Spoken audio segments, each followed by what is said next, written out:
اللہ کے فضل سے یہ یقین کامل حاصل ہے کہ ہمارا جو فوجی جوان سرحد پہ کھڑا ہے نا، اللہ تعالیٰ نے اسے جذبہ جہاد عطا فرمایا ہوا، اور وہ شوق شہادت سے پورے طور پر اسے اس کی لذت حاصل ہے، شہادت کے شوق، اور وہ توانا ہے، اور وہ جاگ رہا ہے، وہ بیدار ہے۔ ہمارے فوجی جاگ رہے تھے تو اللہ تعالیٰ کے فضل سے سارے لوگ سکون سے سو رہے تھے۔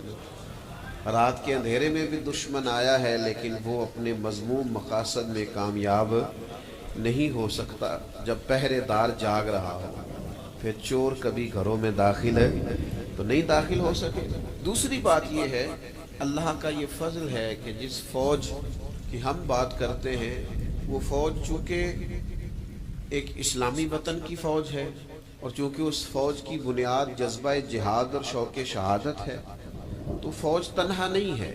تو میرے جمعے کے مجمع میں بوڑھے بڑے تھوڑے ہیں، جوان ہی زیادہ ہیں، تو یہاں تو ہر ایک جوان تیار ہے، حاضر بیٹھا ہے۔ پاکستان کا مطلب کیا؟ یہ اس وطن کی ضرورت ہے، یہ قربانیوں کا مسکن ہے۔ نا امیدی کسی بات کی نہیں ہے، پریشانی کسی بات کی نہیں ہے، کوئی ایسا نہیں ہے کہ معاملات حل نہیں ہو سکتے۔ بڑے بڑے محنتی جوان موجود ہیں، جد و جہد کرنے والے لوگ موجود ہیں، عوام کے اندر بڑا درد ہے، بڑا شوق ہے، بڑا جذبہ ہے۔ نا امید نہیں اقبال اپنی کشت ویراں سے، ذرا سی نم ہو تو مٹی بڑی زرخیز ایسا کی روشنی پھیلے گی۔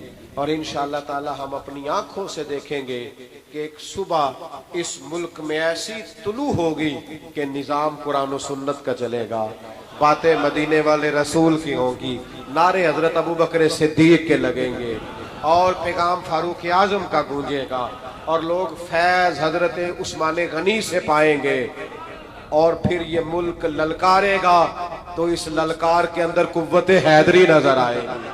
تو ایک صرف آج کے جمعے میں آپ سے اپیل کرنی ہے، سارا دن اپنے بچوں کے لیے روزی کمائیں، محنت کریں، صرف دن میں نہ 5 منٹ کوئی کام اپنے ملک کے لیے بھی کریں، اپنی گلی ٹھیک کرنے کے لیے کریں، کسی درخت کو سجانے کے لیے کریں، کوئی ایک کام دن میں ملک کے لیے، دین کے لیے ضرور کریں، ملت کے لیے ضرور ایک کام ضرور اپنے ذہن میں اس بات کو بٹھائیں۔ یہ ایک ایک کام ہم نے کرنا شروع کر دیا تو انشاءاللہ لاکھوں کام روز ہونے شروع ہو جائیں گے۔ کوئی ایک کام اپنی ذات سے اٹھ کر دین کے لیے، عقیدے کے لیے، نظریے کے لیے، ملک کے لیے کریں۔ اللہ تعالیٰ اس وطن کو قیامت کی صبح تک آباد کرے۔ یہ یاد رکھیے گا کہ اسلام امن کا دین ہے، اسلام محبت کا دین ہے، اسلام ہمیشہ صلح کو خیر کہتا ہے، لیکن ایسا نہیں ہے کہ دشمن ہتھیار اٹھا لے، دشمن بغیر کسی دلیل اور بغیر کسی ثبوت کے جارحیت کا مظاہرہ کرے، تو اسلام پھر بھی یہی کہتا ہے کہ تم نے صرف صلح کرنی ہے۔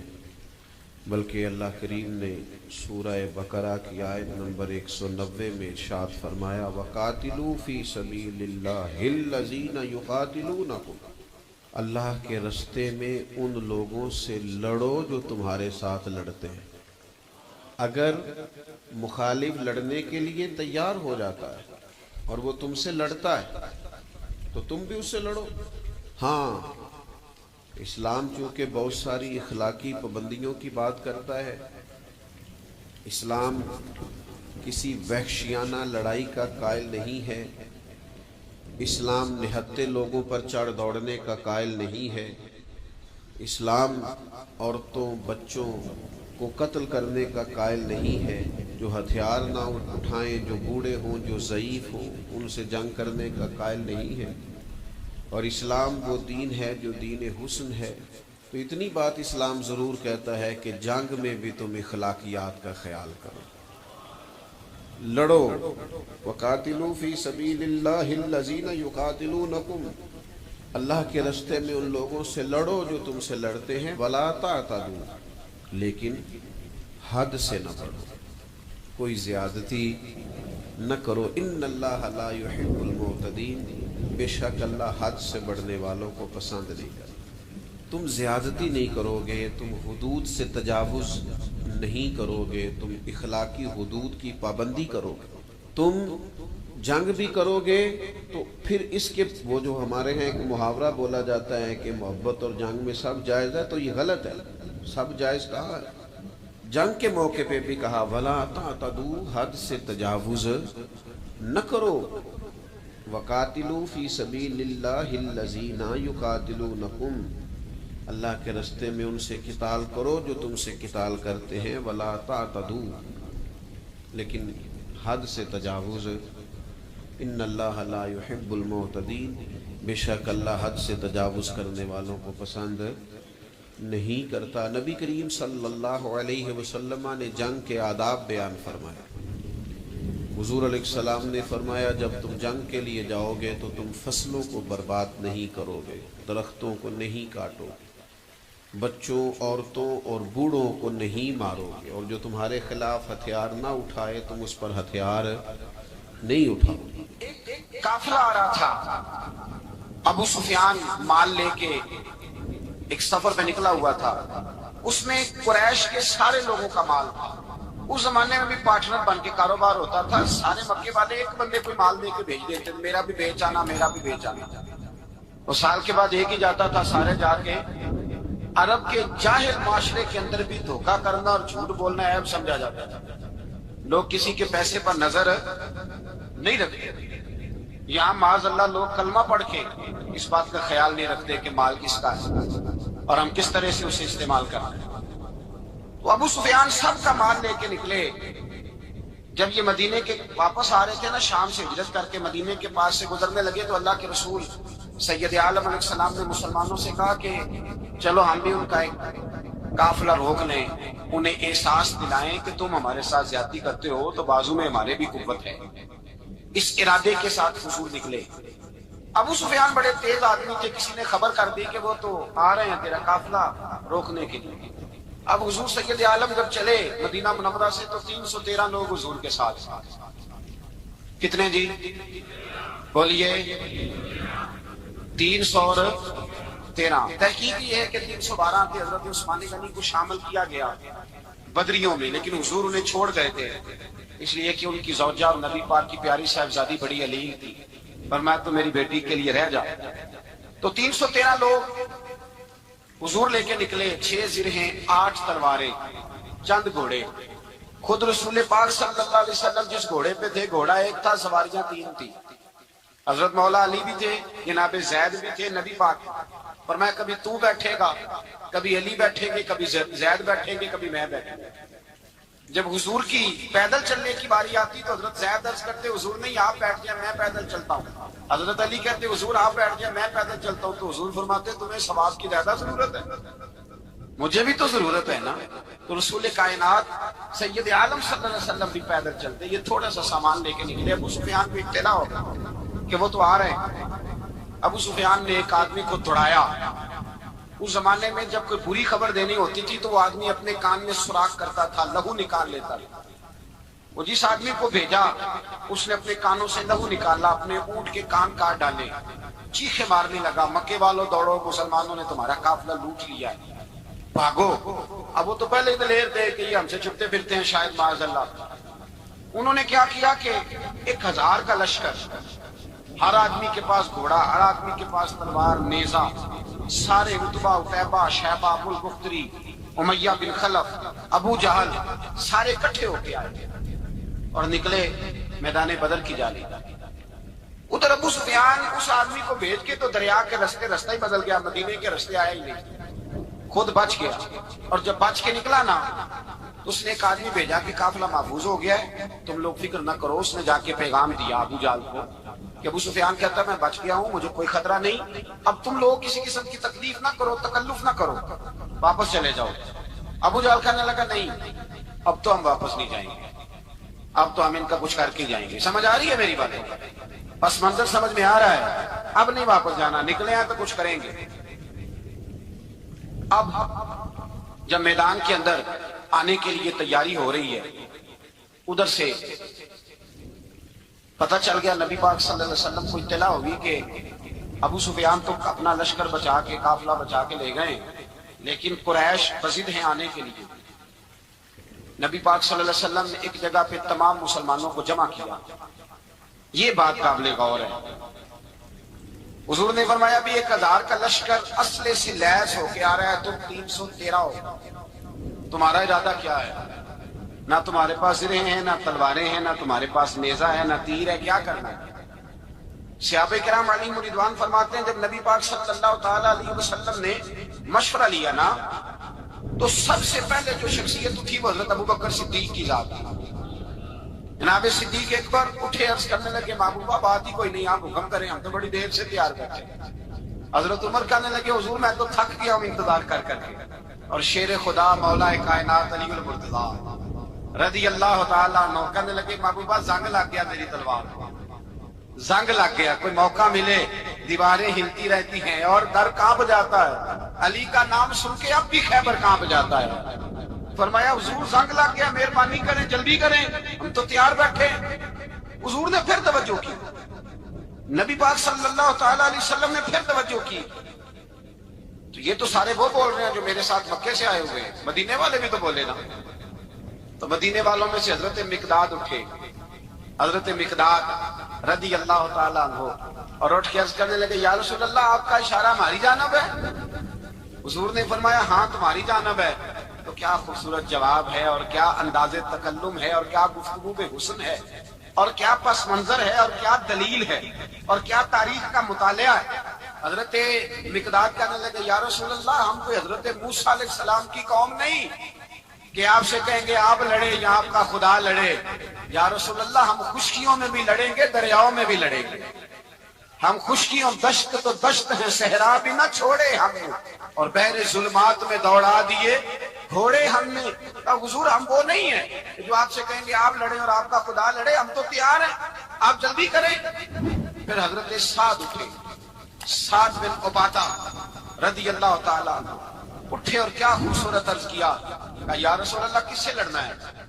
حضور بولیے ذرا یا رسول اللہ۔ حضور نے فرمایا قریش مکہ سے۔ تو صحابی کا بجٹ دیکھیے گا، انداز دیکھیے گا، کہنے لگے حضور سنا ہے جن نظر نہیں آتے، دیو نظر نہیں آتے، سنا ہے دکھائی نہیں دیتے، محبوبہ حکم کرے میں تو جنوں سے بھی لڑنے کے لیے تیار، میں تو ان دیکھی جگہوں پہ تلواریں چلا جاؤں گا، نبی کا حکم ہو تو کود جائیں ہم سمندر میں جہاں کو محو کر دے نعرہ اللہ اکبر میں۔ یا رسول اللہ حکم کرے کس سے لڑنا ہے؟ میرے نبی پاک خوش ہو گئے، حضور خوش ہوئے، چہرے پہ مسکراہٹ دوڑی، فرمایا تم پر کوئی غلبہ پا ہی نہیں سکتا۔ فرمایا چلو اٹھو چلیں، نہ تلواریں ہیں، نہ گھوڑے ہیں، نہ کوئی شے ہے، نہ پاس اسلحہ ہے، نہ کوئی بظاہر طاقت ہے۔ حضور اٹھے تو ایک ننھا مجاہد حضرت سعد بن ابی وقاص کے چھوٹے بھائی عمیر بن ابی وقاص، قد چھوٹا۔ حضور نے فرمایا سعد چلے عمیر رہ جائے، سعد چلے اور عمیر یہ چھوٹے ہیں۔ حضرت سعد کہتے ہیں میری عمر ابھی اس وقت تھوڑی تھی، میں 16-17 سال کا جوان تھا، تو بھائی اس سے بھی چھوٹے تھے، فرمایا تو رہ جا۔ اللہ اکبر۔ تو کہتے ہیں دیکھو عمر دیکھو، اور منانے کا انداز کیا ہے، جا رہے ہیں جہاد کے لیے تو بچہ رو نہیں پڑتا گھر میں۔ حضرت عمیر رونے لگے، کہنے لگے نہیں نہیں میں نے بھی جانا ہے۔ رونا کہاں جانا ہے بھائی؟ کوئی کھیلنے جا رہے ہیں، کوئی کھیلنے جا رہے ہیں، سیر کو جا رہے ہیں، کوئی جو ہے وہ کسی تفریح کے لیے نکل رہے ہیں، نہیں میں نے بھی جانا ہے۔ حضور نے فرمایا بیٹے تلواروں کی چھاؤں میں جا رہے ہیں، وہاں گرجدار آوازیں ہوں گی، وہاں سینے کٹیں گے، گردنوں پہ ضرب لگے گی۔ حضرت عمیر بن ابی وقاص نے نا اپنی ایڑیاں اٹھا لی، پنجوں کے بل کھڑے ہو گئے، کہنے لگے سونیا میں گردن کٹانے کو تیار ہوں۔ تو حضور نے فرمایا تیرا بڑا بھائی چلا جو ہے۔ حضرت عمیر کہنے لگے حضور قد میں بڑا ہے، طاقت میں نہیں بڑا، قد میں بڑا ہے طاقت میں، کہا یہ قد میں بڑا ہے، جسامت میں بڑا ہے، طاقت میں نہیں بڑا۔ حضور نے فرمایا کیسے پتا چلے گا؟ کہا حضور کشتی کرا لے، کشتی کرا لے، چشمے فلک میں عجیب نظارے دیکھے، محبوبہ کشتی کرا لے۔ حضور نے فرمایا کرو کشتی، کرا لیتے، کرو کشتی۔ کشتی شروع ہوئی، سبحان اللہ کیسی عجیب اور منفرد کشتی ہے۔ حضرت سعد بن ابی وقاص رضی اللہ تعالیٰ عنہ کہتے ہیں میرا بھائی پہلوان کشتی سے پہلے گلے ملتے ہیں نا، کہتے ہیں گلے ملنے آئے تو حضرت عمیر میرے کان میں کہنے لگے تیرا تو نمبر لگ ہی گیا ہے، اور محبوب جسے قبول کر لے پھر اسے درگزر، اسے رد نہیں کرتے، تیرا تو لگ گیا ہے، تو یار چل تھوڑی دیر کے لیے گر جا بھائی جو ہوا۔ چل تھوڑی دیر کے لیے گر جا، میں بھی سلیکٹ ہو جاؤں گا، تیرا کیا بگڑے گا؟ قربان جائیں، امام زرقانی کہتے ہیں نبی پاک کی آنکھوں میں آنسو آ گئے، حضور نے بات سنی تو رو پڑے، فرمایا ہم پر بھی کوئی غلبہ پا سکتا ہے؟ جس قوم کے 14 سال کے بچے لڑنے کو تیار ہوں انہیں کوئی گرا سکتا ہے؟ تو فضائے بدر پیدا کر، فرشتے تیری نصرت کو اتر سکتے ہیں گردوں سے، کدار اندر کدار۔ اب بھی تھوڑی دیر کے لیے بھائی آپس میں لڑے، گتھم گتھا ہوئے، پھر بڑا گر گیا، چھوٹا پشت سینے پہ سوار ہو گیا۔ میرے رسول پاک نے فرمایا چلو بھائی تمہارا دونوں کا جانا ہی مقبول ہو گیا۔ چلو یہ انداز تھا۔ نہتے 313 بشر شوق شہادت میں، نہتے اس کو کہتے ہیں جس کے پاس اسلحہ نہ ہو۔ نہتے 313 بشر شوق شہادت میں نکل آئے تھے میدان میں محمد کی قیادت میں، نہ تیغ و تیر پہ تکیا، نہ خنجر پر نہ بھالے پر، بھروسہ ہے تو ایک سادی سی کالی کملی والے پر، بھروسہ ہے تو ایک سادی سی کالی، زیادہ مہنگی بھی نہیں، سادی سی کالی کملی والے پر، بھروسہ ہے تو ایک سادی سی کالی کملی والے پر۔ میرے مصطفیٰ کریم علیہ السلام کا لشکر میدان کی جانب، ادھر کفار جوش و خروش سے طے پایا رستے میں۔ ابو جہل نے کہا کہ روز ایک سردار اونٹ ذبح کرے گا، گانے گانے والی عورتیں گانے گائیں گی، بدر کی فضا دیکھ لیں، گانے والی گانے گائیں گی، روز ایک اونٹ ذبح ہوگا، شراب کے دور چلیں گے معاذ اللہ، اور مسلمانوں کے خلاف جوش پیدا کیا جائے گا۔ ادھر کھانے کے لیے شے کوئی نہیں، کوئی طاقت نہیں، تو یہاں کیا ہوگا؟ میرے حبیب نے فرمایا راتوں کو سجدے کریں گے، دن کو اٹھ کے اللہ اکبر کے نعرے لگائیں گے۔ یہاں عبادتیں ہیں، ریاضتیں۔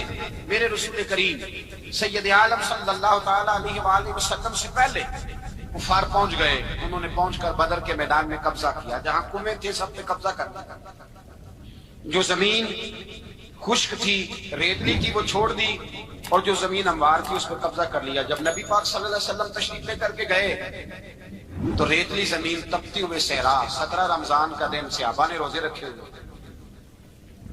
ہوئے صحابہ نے کیا کیا ہوا ہے؟ کیا کرنے گئے؟ پکی گل لے تو بولے تھوڑے ہو نا، میں کہ شاید کچھ شک ہو، کیا کرنے گئے تھے؟ روزہ رکھ کے۔ اللہ خیر ہی کرے، ہمارے یہاں تو روز نیا بہانا ہوتا ہے، کہتے میں کام سے جانا، میرا تو نہیں نہ بنتا، روز نیا بہانا ہے، کہتے نہیں میں تو مزدور آدمی ہوں۔ کس طرح کی بات کرتے ہیں؟ اللہ نے فرض کیا ہے تو اس کا مطلب ہے کہ گزارا ہو سکتا ہے، چل سکتا ہے، تبھی تو فرض کیا ہے۔ حضور نے فرمایا روزے کھول دو بھائی، پر کون کھولے؟ کوئی نہیں تیار۔ اب اللہ کے رسول نے خود گھوڑے کے اوپر بیٹھ کر کھجور کھائی دوپہر کے وقت، جب حضور نے کھولا تو تب سب نے کھولا۔ 17 رمضان نبی پاک صلی اللہ علیہ وسلم کے آنے سے پہلے انہوں نے کنووں پہ بھی قبضہ کر لیا، ہموار زمین، حضور آئے تو ریتلی زمین ملی، وہیں صحابہ نے ڈیرے لگائے۔ اب پانی کوئی نہیں، کوئی شے نہیں، تپتا ہوا صحرا، اوپر سے سورج گرمی برسا رہا ہے۔ حفیظ جلندری کہتے ہیں کہ زمین دعا مانگنے لگی، زمین دعا مانگنے لگی، زمین کہنے لگی خدا بندہ مہربانی فرما، تیرے رسول آئے ہیں تو اب ذرا مجھے ٹھنڈا نہیں کر دیتا؟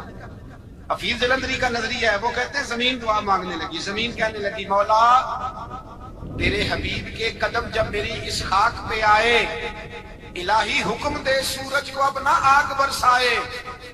زمین کہتی ہے تیرے حبیب کے قدم جب میری اس خاک پہ آئے، الہی حکم دے سورج کو اب نہ آگ برسائے۔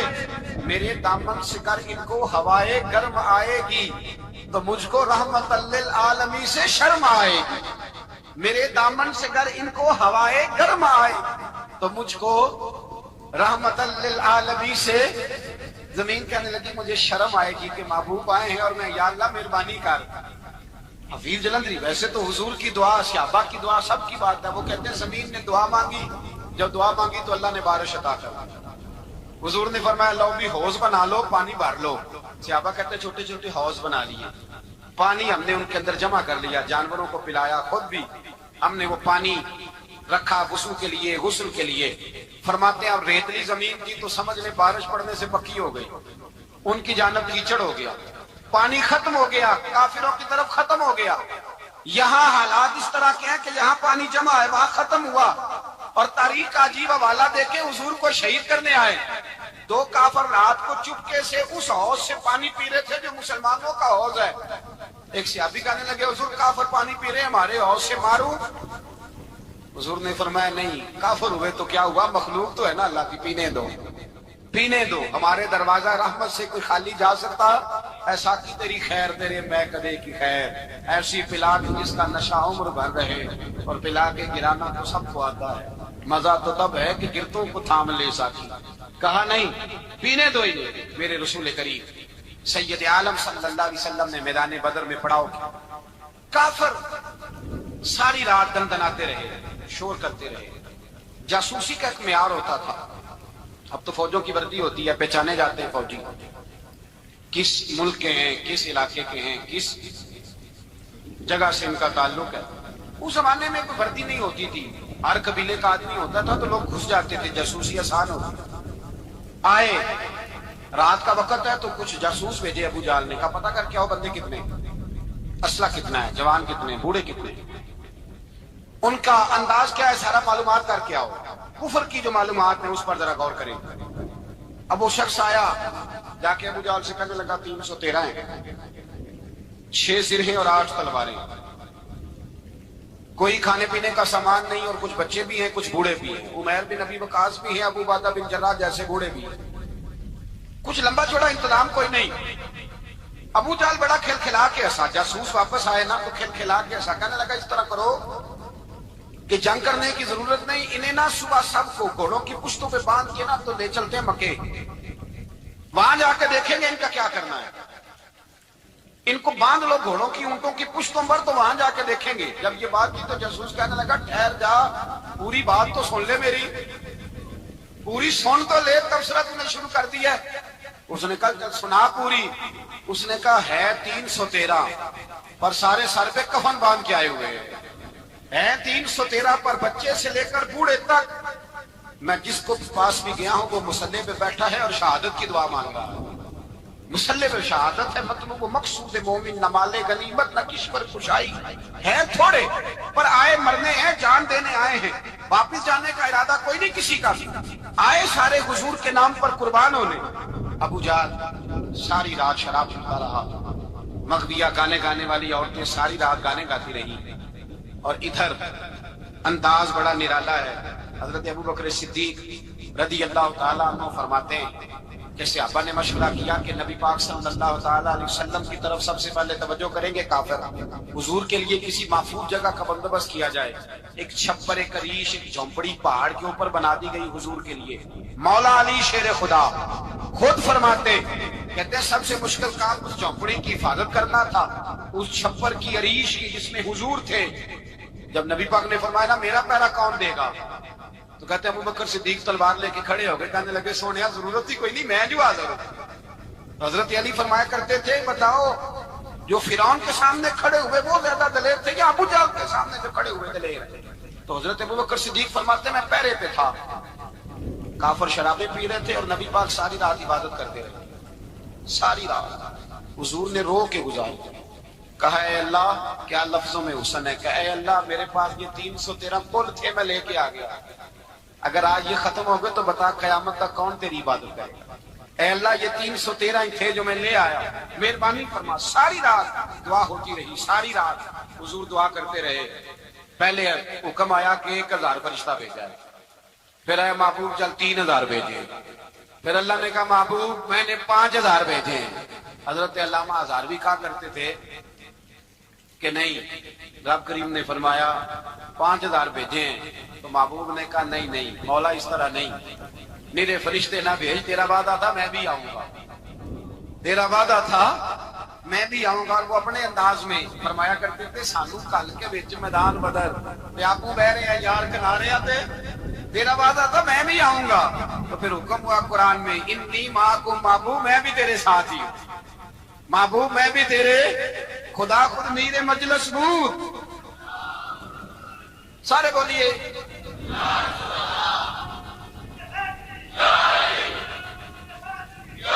بھائی آج تو دن ہے نا نعرے لگانے کا، یوم البدر منا رہے ہیں، تو آج تو ٹھنڈا ٹھنڈا نعرہ نہ لگائیں، میں نے اپیل کی تھی کہ نعرہ تحقیق بھی لگایا تھا۔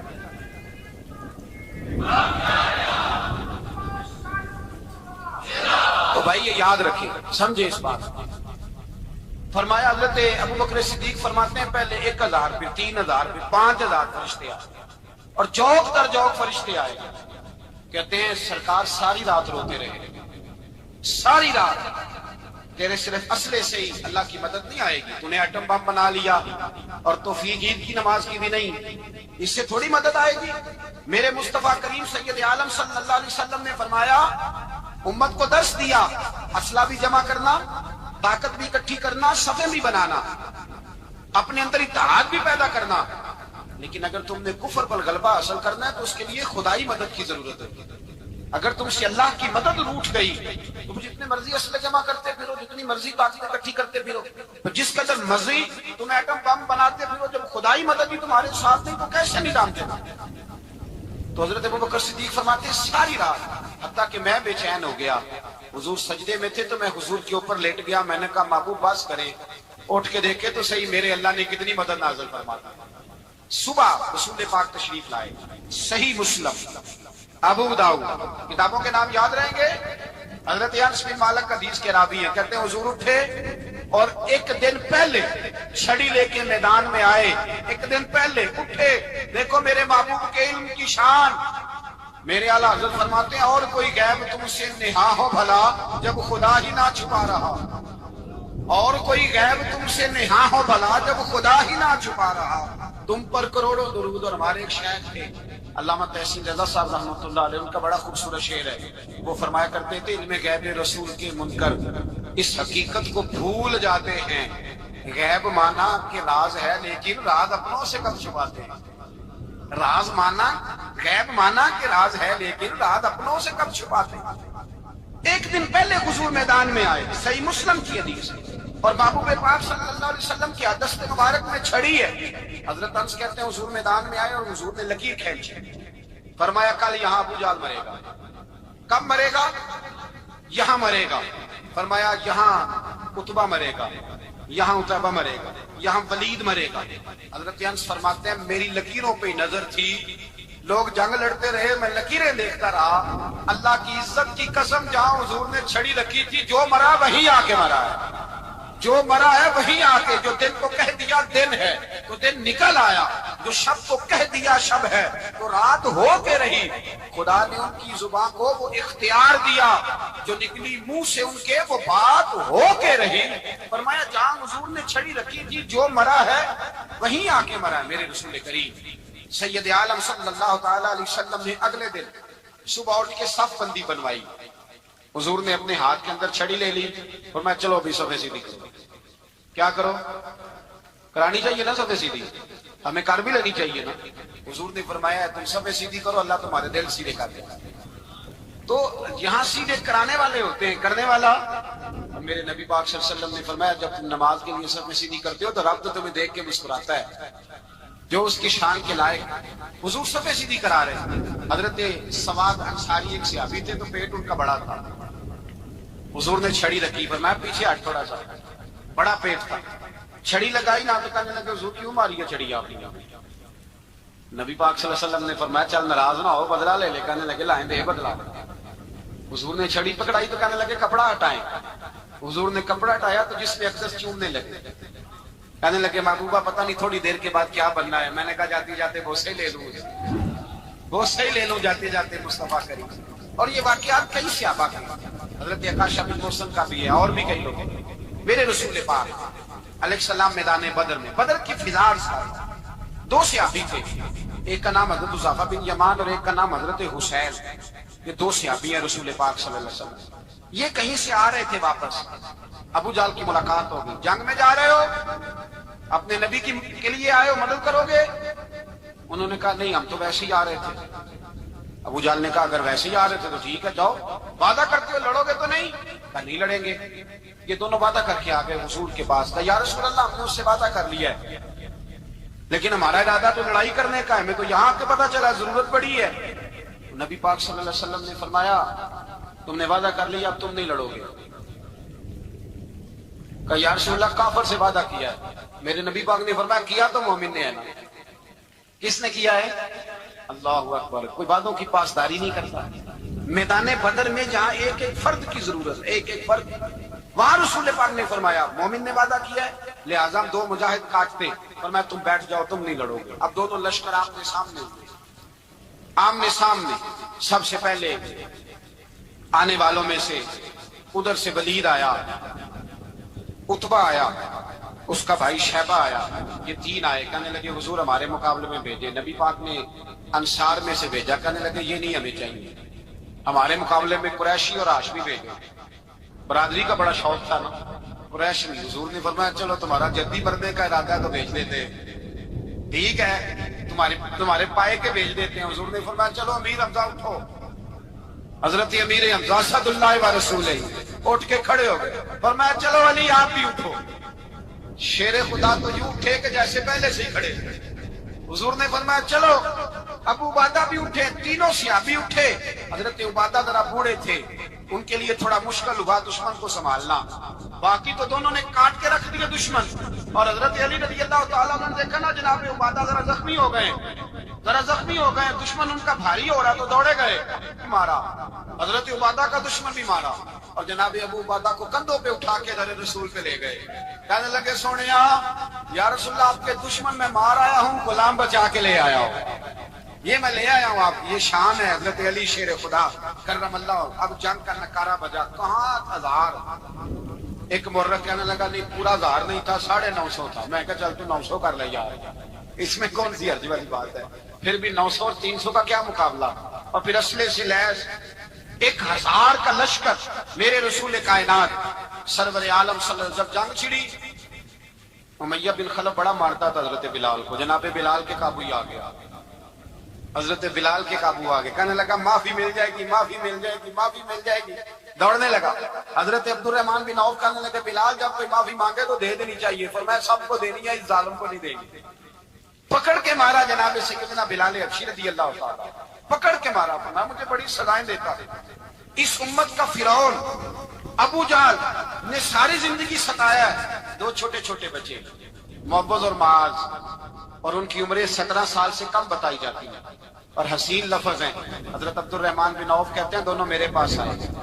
اور ایک روایت میں یوں بھی انداز ہے، کہتے ہیں ایک بھائی کا قد چھوٹا تھا، تلوار اونچی تھی اس سے، اور آئے. اور یہ لفظ ہیں تاریخ میں محفوظ.